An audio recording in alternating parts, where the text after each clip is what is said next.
Hello, my friends, and I hope you are having a fantastic day.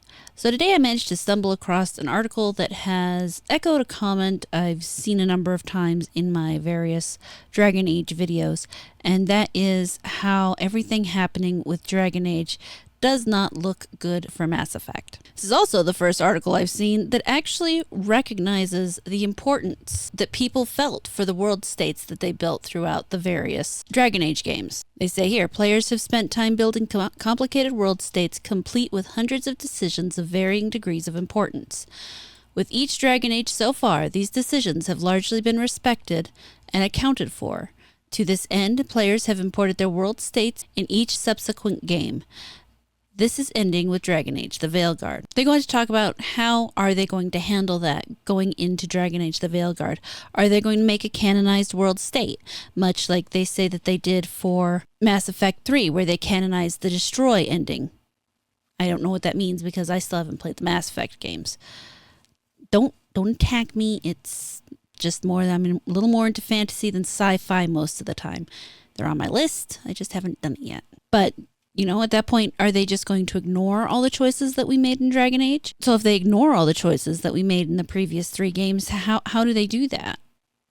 I know there are so many people who've popped up in the comments and said, well, you know, the stuff that happened over there isn't going to affect where they are now. I mean, you know, there are some of these decisions that it really seems like they would have earth-shattering effect. Picking who the divine is, for example. Who is the ruler of Ferelden? I don't know, seems kind of important to me.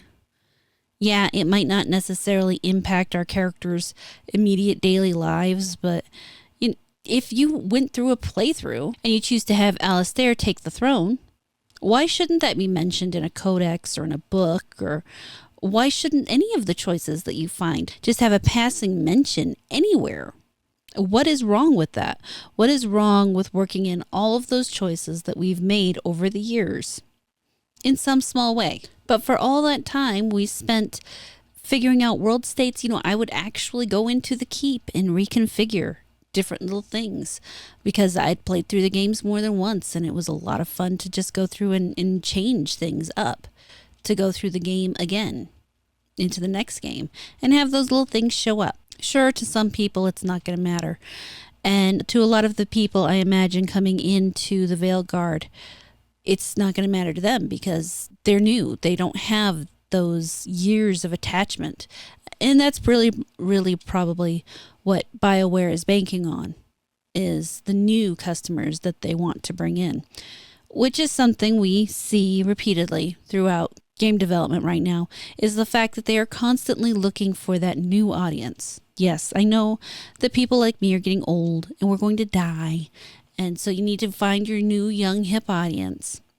Not to mention you're pushing out your older developers who worked on the same things that I played. So the people who are making the games now have an entirely different interest set from the people who made the games then.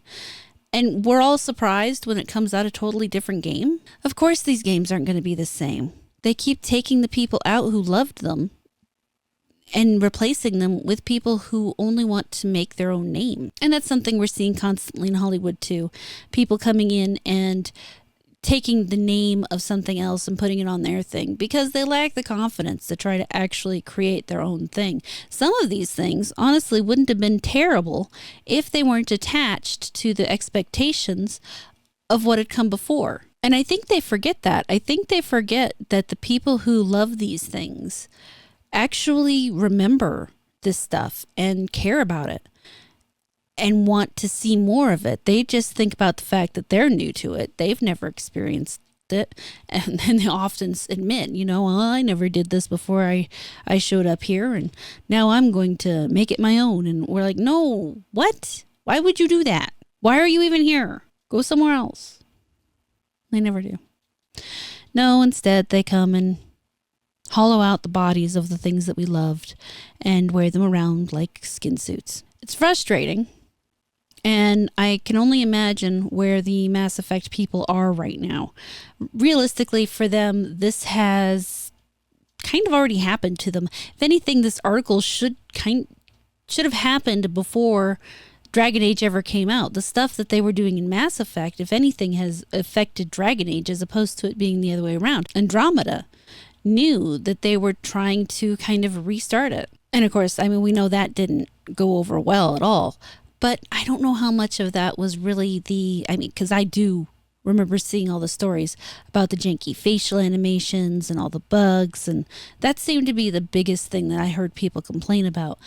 I don't recall hearing a whole lot about the actual story. I think the voice acting was called Wooden at one point. So if anything, the fact that this is happening in Veilguard, I'm kind of just realizing this right now, and I apologize that I didn't see it before, that what's happening in Dragon Age, other than the changeover of the guards in terms of who's handling the games, we shouldn't be surprised because they've been doing this since Andromeda. This is nothing new. This is just their current MO. They're switching it up a little, I imagine, since they are including a little bit of something from the previous games instead of just trying to start all over entirely. But that tells me right there what the answer to the previous question is going to be. They are, in fact, going to canonize their own idea of what the story should be.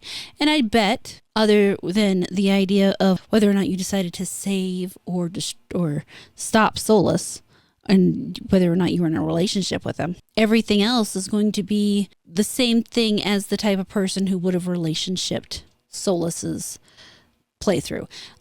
Corian Bush's playthrough of Dragon Age Origins, Dragon Age 2, and Dragon Age Inquisition has basically become the canonized version for everyone because that's the only playthrough I think that they care about, which is kind of sad. I would now actually be very curious to see what past choices.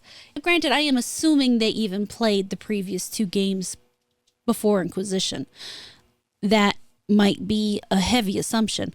The assumption is doing a lot of weightlifting. For all I know, they only played Dragon Age Inquisition, which is part of why they don't understand why the whole carrying over your choices makes Dragon Age.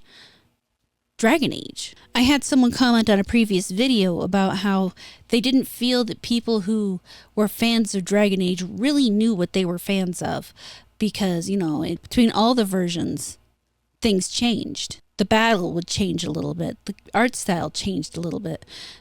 The storytelling changed a little bit. There were still some constants there. The biggest one being your world state from previous games carried through.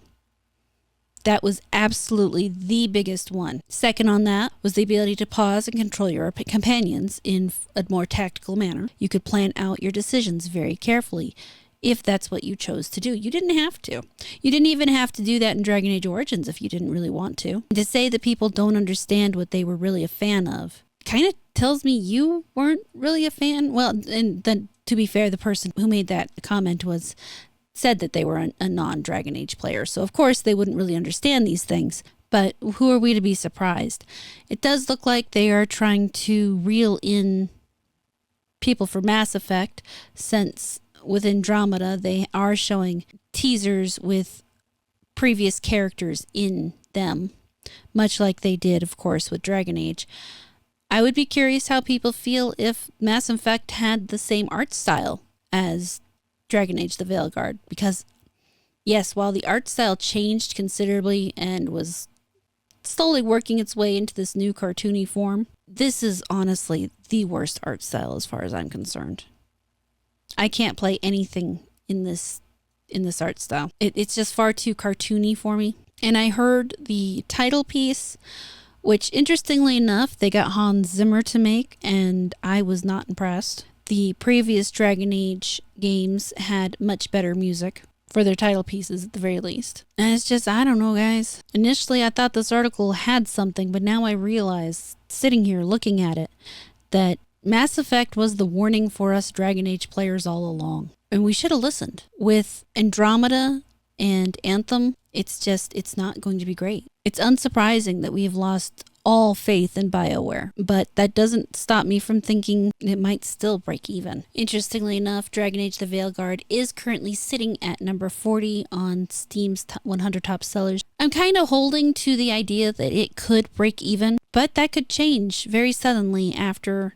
But I think we'll know more after the first few non-journalist reviews come out, because we all know that the journalists are going to be giving this ridiculous scores, except for IGN. IGN will probably give it a 7 because IGN really likes the number 7. It's a safe number for them. Not too high, not too low.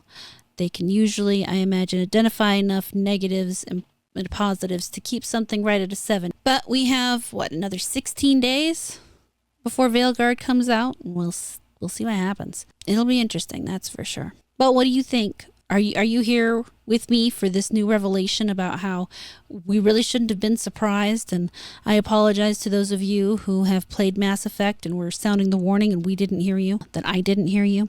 And I apologize to those others who probably are thinking, well, this is going to screw over Mass Effect, because it sounds like Mass Effect's been screwed over from the go. Do you think I should someday play Mass Effect? I really should. I'd probably enjoy it. I just haven't. Maybe after I finish Baldur's Gate 3. After we get out of October. For now, I'm having fun with Dredge and Fish Tetris. It's a lot of fun. But let me know your thoughts down in the comments. Thank you so much for watching this video. I really hope you enjoyed it. Please like, comment, subscribe, and turn on the notifications. If you really liked it, you can feel free to share it around, and I will catch you later.